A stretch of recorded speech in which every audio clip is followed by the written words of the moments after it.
Wild Thoughts 3, Shared Shadows. He said it so casually, as if talking about the weather. It wouldn't hurt me, he'd said, with a cold acceptance that felt more haunting than dramatic. There was no bitterness in his voice, no plea for sympathy, just a statement of fact. He could go, and that would be it. He wouldn't be missed by his father, he told me. As for his mother, he lived with her, helped her in her illness, as if it were a duty he barely felt connected to, something to be done because it had to be done.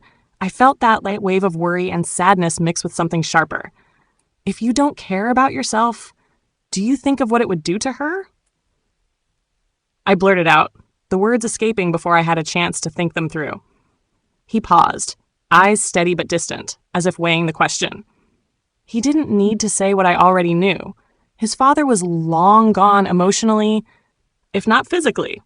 But his mother, she was different. She still needed him. He admitted that much. Maybe he felt tethered to life by nothing more than that need, by her need.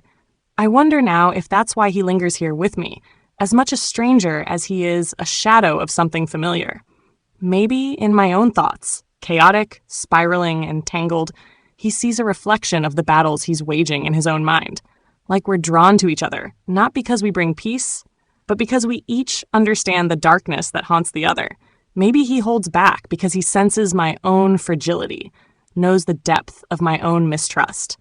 I don't know him well, but I feel this unspoken bond, this silent understanding of what it means to live in the grip of thoughts that can consume you. And maybe that's why he wouldn't take from me.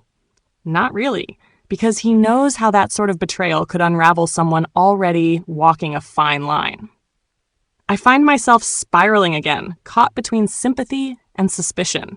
Does he confide in me to lighten his own load, or is it just a way to bring me closer, to blur the lines of trust so he can slip away without a trace? I try to tell myself he's a survivor, that he knows how to navigate his own shadows without bringing anyone else down. But his calm in the face of his own self-destruction feels too practiced, too deliberate.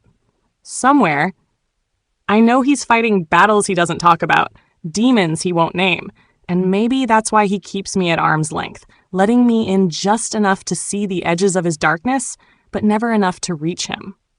We circle each other, wary and wounded, shadows hiding in plain sight. And maybe that's the point.